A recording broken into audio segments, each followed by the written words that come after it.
corps à corps. Et pour ce corps à corps un peu exceptionnel, j'accueille un seul invité, mais qui a beaucoup travaillé sur un sujet, c'est Karl Zéro et sur l'affaire Lola. Bonjour Karl Zéro.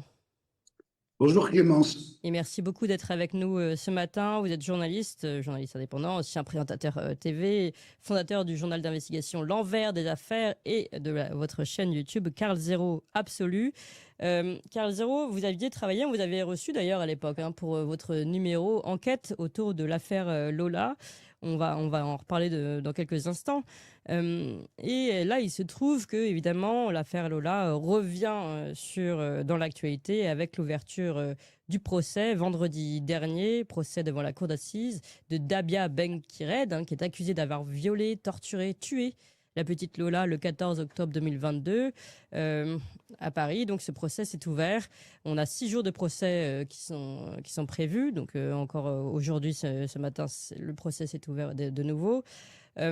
Dabia Ben-Kired, je précise, est depuis son arrestation en détention provisoire. Donc ça fait 3 ans. Elle a aujourd'hui 27 ans. D'ailleurs, beaucoup ont été étonnés parce qu'ils ne la reconnaissaient plus quand elle est arrivée vendredi par rapport à la présentation qu'on avait d'elle et des photos diffusées dans la presse depuis les faits où c'était une fille très maquillée, très émaciée, elle a un peu pris du poids, etc. Mais bon, c'est pas le seul choc, et on va dire c'est un moindre choc par rapport à tout ce qui a été rappelé vendredi. Les faits, évidemment, la torture de Lola, tuée par étouffement. Dabia Ben-Kired qui a entouré son visage avec du scotch, qui lui a porté divers coups à l'arme blanche, qui l'a placée nue dans une valise. Ensuite, la meurtrière qui a transporté cette malle plusieurs heures durant, d'ailleurs qui est passée dans un café, on va peut-être en reparler, avec des images très étranges qui ont été divulguées par le Parisien, avec cette malle transportant le corps de Lola, corps visiblement divisé en morceaux, avant d'abandonner cette malle au pied de la résidence où vivaient également Lola et sa famille. Donc un drame immense et ce qui est intéressant dans ce qui a commencé vendredi, ce procès, beaucoup d'auditions et beaucoup de mécompréhension par rapport au mobile de Dabia Ben-Kired. Beaucoup se sont dit en effet sidérés par cette violence et ne pas pouvoir comprendre d'où venait cette violence et surtout quel était l'objectif de Dabia. Et vous, depuis le début, vous soulignez qu'il y a une grosse faille dans l'enquête, notamment autour du mobile. Je propose de regarder, avant de vous donner la parole, Karl Zéro, un extrait d'une vidéo que vous avez postée sur différents réseaux où vous interrogez justement cette enquête qui a été faite et qui n'a peut-être pas pris tout en compte. On regarde cette vidéo postée, il me semble, vendredi dernier. Le procès de Dabia Ben-Kired pour le meurtre atroce qu'elle a commis sur la petite Lola s'est ouvert aux assises de Paris. Défenseur de l'enfance, combattant anti-pédocriminel, je souhaite que Dabia Ben-Kired ait la peine la plus lourde possible, la perpétuité incompressible. Mais au-delà, je souhaite aussi que ce procès réponde à la question que se pose la maman de Lola. Pourquoi ? Parce qu'il y a un volet dans cette affaire sur laquelle la justice n'a pas souhaité enquêter et dont je crains qu'il soit à nouveau absent du procès. C'est le volet, appelons-le occulte, sorcellerie, enfants ouris, magie noire, dont j'ai déjà publié quelques éléments dans l'envers des affaires. Lui seul semble pouvoir fournir un mobile à ce crime. La meurtrière Dabia Ben-Kired, ayant été reconnue saine d'esprit par les différents experts psychiatres qu'elle a pu rencontrer, seule cette piste pourrait fournir une explication. Alors, Karl Zéro, justement, vous proposez de fournir des explications avec cette ouverture, on va dire, sur le profil ésotérique de Dabia et éventuellement d'une commande qu'il y aurait derrière. Est-ce que vous pouvez nous en dire plus ? Oui, c'est-à-dire que moi, ce qui surtout m'importe, c'est que la maman, puisque le papa malheureusement est décédé, c'est que la maman de la petite Lola ait une réponse et donc un mobile. Parce que dans les annales judiciaires, ça n'est jamais arrivé, je dis bien jamais, qu'une jeune femme de 24 ans tue dans ces conditions une enfant de 12 ans. Je vous rappelle, pour mémoire, le 0 et le 1 sur les pieds, le fait qu'elle est reconnue en garde à vue avoir bu du sang de la petite Lola, c'est quand même pas des choses, je dirais, qui arrivent tous les jours. Or, puisqu'il y a eu 3 expertises judiciaires, psychiatriques, pardon, et que on a reconnu qu'elle était parfaitement saine d'esprit, je dis, est-ce que dans l'enquête, on n'a pas mis de côté une partie des choses, partie dont on l'a vu là dans le petit sujet, j'avais parlé voici 2 ans dans l'envers des affaires, qui est ce que les proches de cette Dabia m'ont raconté. Oui. Alors, si vous voulez, je reviens, j'ai repris des notes sur ce qu'ils m'avaient dit et je reviens précisément sur ce qu'ils m'ont raconté. Oui. Donc, elle était on va dire, il était prévu qu'elle épouse un garçon. Alors, à l'époque, on a échangé son nom. Maintenant, vu qu'il va être entendu, je vais dire au moins les vrais prénoms des personnes. Il s'appelle. Et ce garçon l'avait rencontré quand elle est arrivée pour rejoindre sa famille, quand elle était arrivée d'Algérie. Elle avait 16 ans. Et c'était une jeune fille tout à fait normale. Ils ont eu des relations tout à fait normales. Et ensuite, ils se sont séparés, mais elle revenait souvent chez lui, etc. Mais c'était une jeune fille tout à fait dans l'époque, si vous voulez. C'était pas quelqu'un qui paraissait fou, qui paraissait attiré spécialement par l'occultisme. Oui. Et donc, ça dure plusieurs années, ces relations, ces va-et-vient. Elle rencontre d'autres hommes, etc. Bon, mais tout est normal, je dirais, il n'y a rien d'incroyable. Et puis voilà que part l'été précédent, donc le 14 octobre, il part en vacances en Amérique du Sud pendant 2 mois. Et quand il revient, il ne l'a pas vu depuis un bon moment, donc les 2 mois, et même avant, ils avaient un peu rompu les ponts, et elle l'appelle. Elle lui dit, il faut absolument que je te voie. Et lui, il n'a pas envie de la voir. Mais bon, il dit, OK, on se voit. Et là, quand ils se voient, qu'est-ce qui va se passer? Elle lui dit, écoute, j'ai rencontré un homme et cet homme, c'est toi. Et il lui dit, mais comment c'est moi? Non, mais enfin, tu rêves, ça peut pas être moi. Regarde, j'ai les billets d'avion, si tu veux, je te montre. J'étais au Pérou, j'étais en Bolivie. Non, non, c'est toi. Il parle comme toi, il marche comme toi, il a ta voix, il te ressemble. Euh, alors, il est un peu surpris, il se dit, tiens, elle a dû fumer un joint de trop, je sais Oui. pas. Et ensuite, il lui pose des questions sur cet homme. Et elle lui dit, il m'a emmené dans un endroit sombre à plusieurs reprises, il y avait des bougies, et il n'était pas seul, et ils m'ont fait, au pluriel, ils m'ont fait faire des choses bizarres. Et lui, il est quand même, alors il se rencarde un petit peu auprès de la sœur, de celle qui vit à Paris, et chez qui d'ailleurs va être commis qui s'appelle Fria, et chez qui va être commis le crime. Et là, il apprend que ce monsieur s'appelle Fata, et que Fria l'a rencontré, et qu'il ne lui ressemble pas du tout. C'est un homme qui a entre 40 et 50 ans, une calvitie, il est petit, alors qu'il est grand, jeune, enfin rien à voir. Oui. Mais elle le prend pour... et puis plus tard, elle lui dit, écoute, mon oncle m'a trouvé un travail. Or, elle n'a pas d'oncle en France. Donc il dit, mais quel oncle? Et il finit par comprendre que c'est un certain Rachid. Ce Rachid qu'on va retrouver dans l'affaire, puisque c'est chez lui qu'elle va aller avec la malle après le crime. Bon. Et elle dit, Rachid m'a trouvé un travail, Rachid m'a trouvé un travail, mais quel travail? Lui dit, eh bien, je vais tuer des gens. Ah oui. Donc, il n'en croit pas ses oreilles, il dit, mais qu'est-ce que c'est que cette histoire? Et on va devenir riche. Donc, on va tuer les gens et on va devenir riche. Mais lui se dit, bon, il y a une mauvaise influence de ce garçon, de ce Fata, de cet homme. Qu'est-ce qu'il lui fait faire? Il s'inquiète. Et puis, en même temps, bon, bah, il travaille dans la vie, et puis il en prend, il en laisse. Et tout ça, évidemment, c'est une fois qu'il y a eu le crime qu'il va comprendre et mettre tout ça en ligne et se dire, ah, il y a un vrai problème. Mm. C'est Dabia a vrillé. Bon, le jour du meurtre, avant le meurtre, elle lui envoie un texto et elle lui dit, tu vas voir ce que c'est une Algérienne. Là encore, oui. il ne relève pas. Il se dit, mais qu'est-ce que c'est que ça? Bon. Et puis arrive évidemment le meurtre, et la suite, tout le monde la connaît. Alors ensuite, sa sœur, Ria, dont on parlait, chez qui elle vivait, Oui. qu'est-ce qu'elle me dit? Alors, Elle me dit, même l'extrait que vous avez publié. Est-ce que vous voulez qu'on l'écoute? alors ça c'est l'autre, mais on peut L'autre mettre sœur, celui-là d'abord si d'accord. vous voulez, c'est Katiba. Alors écoutons Katiba. Alors, on écoute Katiba, que vous On avez mis dit vous-même. Hein. que le mec là, c'est un grand sorcier et qu'il est trop fort dans ce qu'il fait. Elle m'a dit aussi qu'il a fait voir ma mère et mon père. Et elle m'a dit que, genre, en gros, quand il lui a fait le rituel là, elle a vu un grand serpent. À mon avis, il lui a fait quelque chose pour la manipuler. Elle m'a dit, tu sais, il m'a fait faire des trucs aux petits-enfants que je voulais pas faire. Elle m'a dit, il a tué des enfants. Elle m'a dit, il m'a ramené où il les a tués. Il m'a ramené dans les temples où il les a tués. Il a plusieurs temples, genre, spéciales à lui, où il enterre les enfants. Et moi, quand j'ai parlé avec elle au téléphone, elle a commencé à me raconter un peu. J'ai dit, pourquoi t'as fait ça? Elle m'a dit, je sais pas pourquoi j'ai fait ça. C'est venu dans ma tête.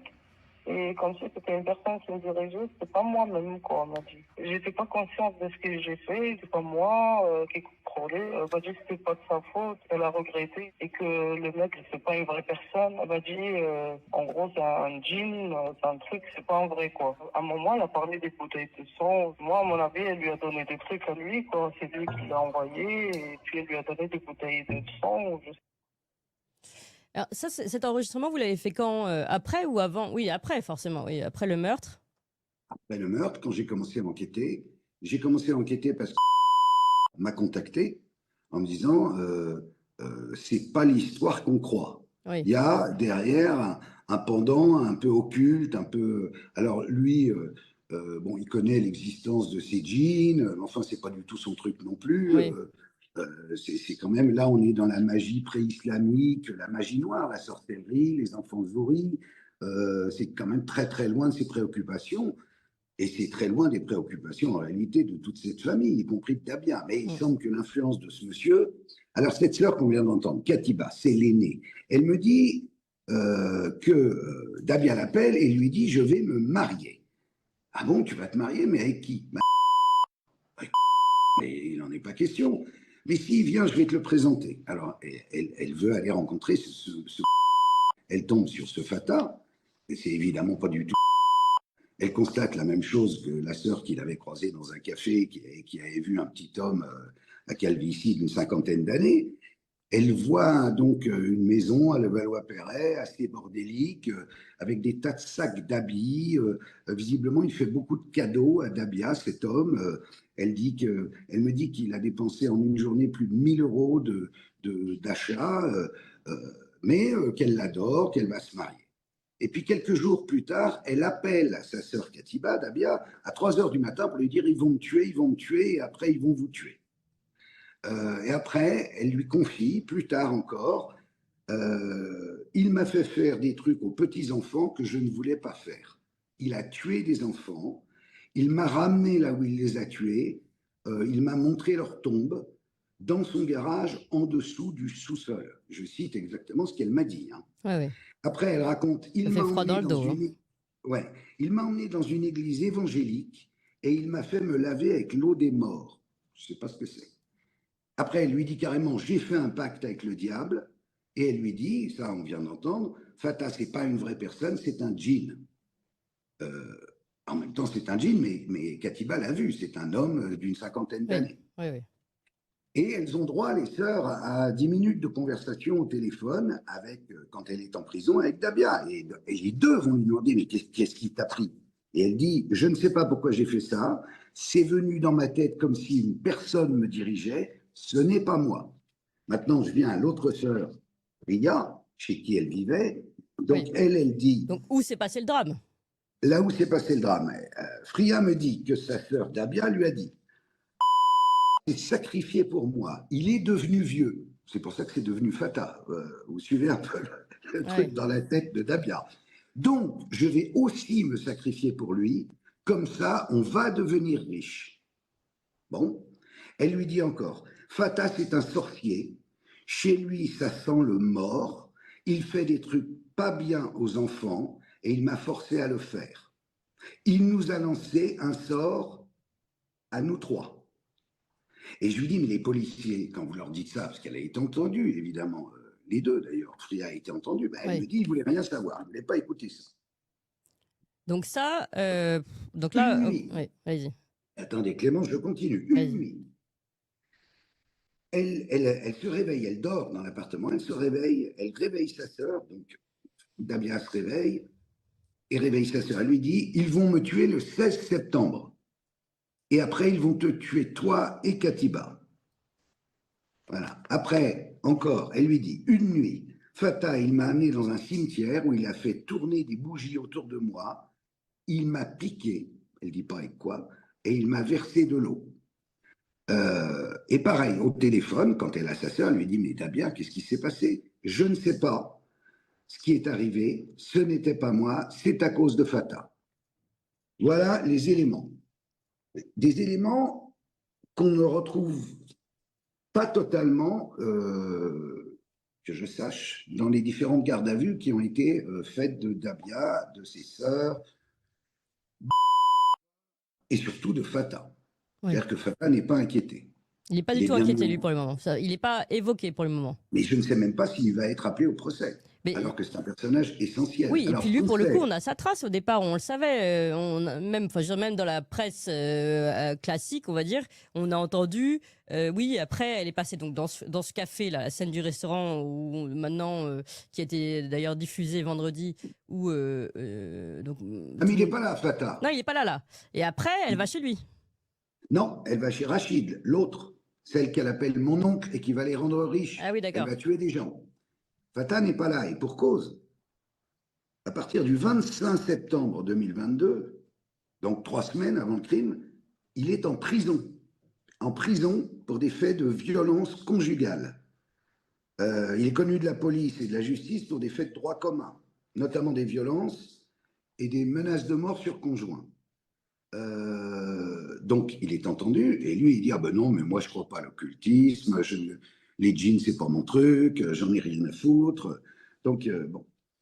Alors, un peu plus loin, on apprend que pendant les vacances, pendant que lui était en Amérique du Sud, ils sont partis en vacances à Pornic, Fatah et Dabia. Ils sont allés chez des gens, et là, c'est très intéressant, il y a différents amis, et la conversation s'oriente sur le chiffre 0. Ça, ce sont donc les gens qui étaient leurs copains, disons, en vacances à Pornic, qui racontent.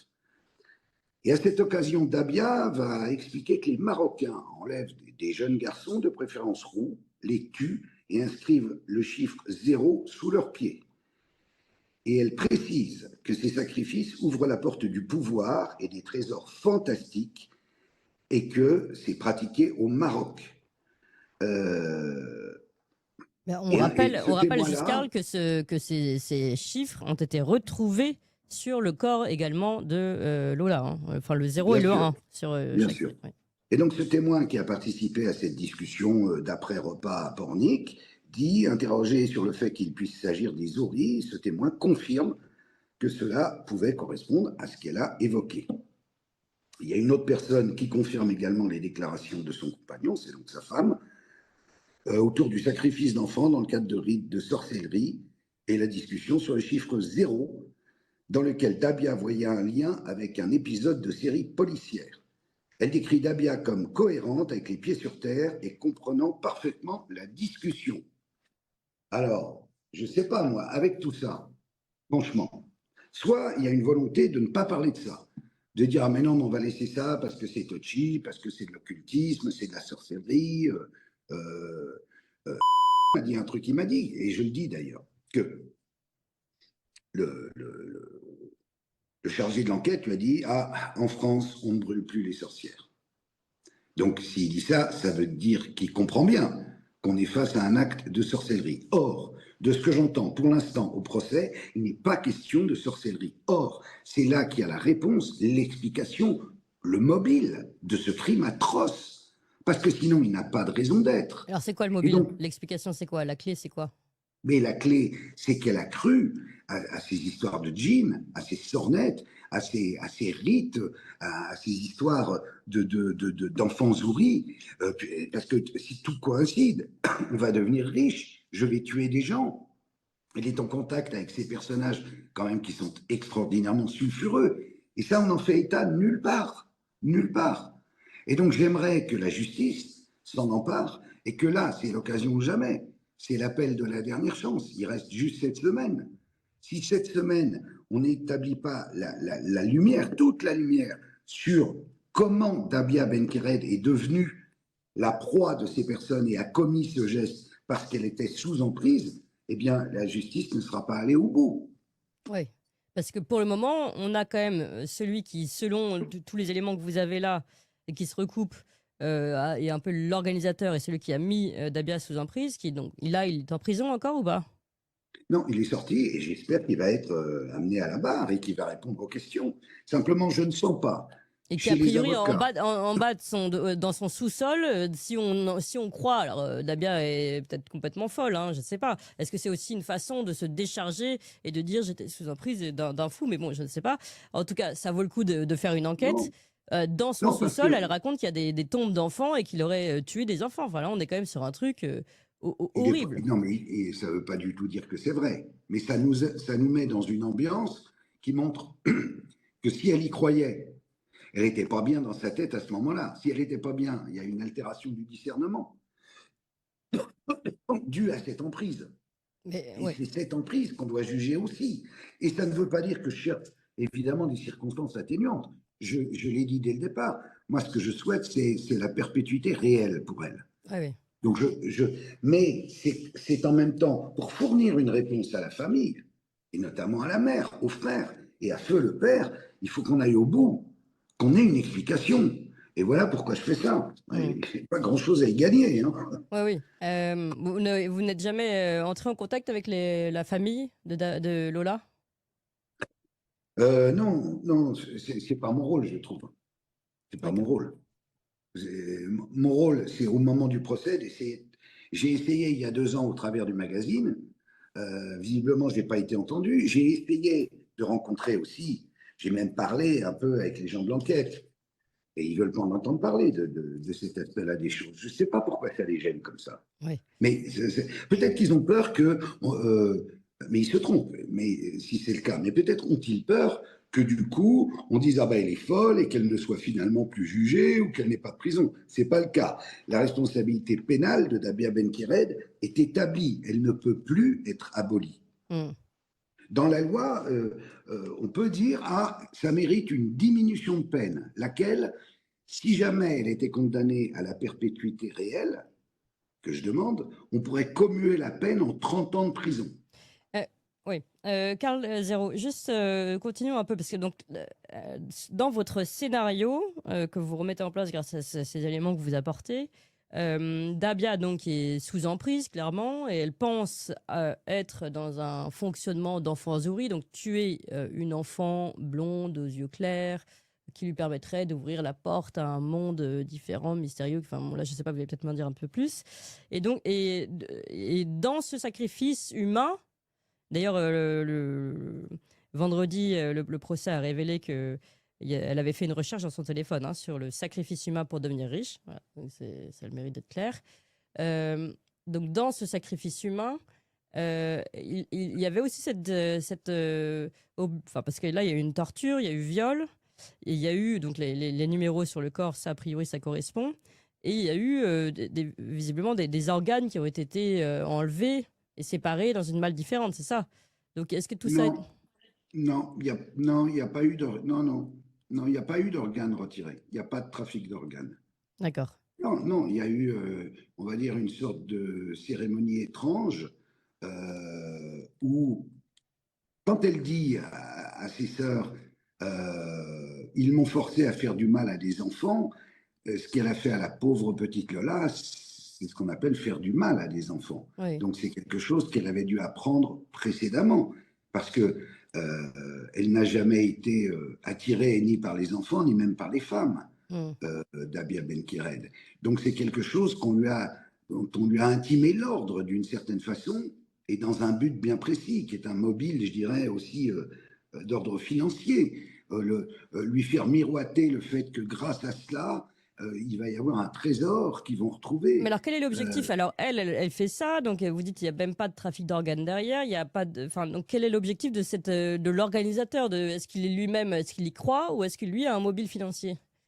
Mais je ne sais même pas. C'est-à-dire que peut-être que lui, pour abuser d'elle, pour abuser à la fois de son corps, à Dabia, et de son esprit. Il lui a raconté des sornettes comme ça, et qu'elle, étant crédule, les a crues et rentré dans ce rôle, mais à un point qu'il ne pouvait peut-être pas, lui, imaginer. Oui. Il n'est pas sûr que lui ait dit « va et tue la petite Lola ». D'ailleurs, à ce moment-là, il n'est plus là depuis 3 semaines. Donc c'est peut-être le fait qu'il ne soit plus là qui fait qu'elle devient dingue à ce moment-là, et que se souvenant de tout ce qu'elle a fait avec lui, elle veut le refaire seule. C'est possible aussi. Ça, c'est justement au procès que ça doit éclater. Ouais. C'est ça qu'on doit comprendre. Qu'est-ce qui s'est passé dans sa tête à ce moment-là? Et d'où ça vient? Or, je crois vous avoir fourni assez d'arguments pour qu'on comprenne que c'est pas tombé du ciel, quoi. Et une dernière question, Karl Zéro, puisque aussi on apprend dans ce procès qu'elle a fait des révélations, Dabia Benkired, enfin vendredi, concernant le fait qu'elle-même ait été violée, des choses qui sont ressorties apparemment pendant son temps de détention. Est-ce que vous croyez que est-ce que c'est quelque chose qui a été abordé par la famille, ou c'est un argument qui peut être un peu facile aussi peut-être pour la défense, pour permettre éventuellement d'alléger sa peine? Oui. Non, si elle le dit, je la crois, hein, mais je ne pense pas qu'il y ait un lien de cause à effet, là, franchement. Certainement que ça a dû arriver, elle a quand même vécu jusqu'à 16 ans là-bas. Bon, il semble que son père n'était pas un être très sympathique, et bon, que ses tantes là-bas aussi l'emmenaient voir des hommes, c'est ce qu'elle a raconté, hein, et l'a forcé à faire des trucs. Mais je pense pas qu'il faut aller chercher dans un truc aussi lointain l'explication du geste, du crime immonde commis sur Lola. Non, non, non, non. Il y a clairement une forme de ritualisation du crime. Et cette histoire de sang bu et de bouteilles de sang. Oui, alors, mais la bouteille de sang, par exemple, ça servirait à quoi? Je ne sais rien, je ne suis pas spécialiste de magie pré-islamique, mais ça sert à quelque chose, certainement. En tout cas, dans les histoires d'enfantsouris qui se passent toujours aujourd'hui, aussi bien au Maroc qu'en Algérie, ils tuent les enfants pour effectivement offrir le sang à des djinns qui vont les aider à trouver des trésors cachés. Voilà, alors peut-être ils lui ont raconté ces histoires-là et ça lui est monté au cerveau, c'est possible. Oui. Merci beaucoup en tout cas.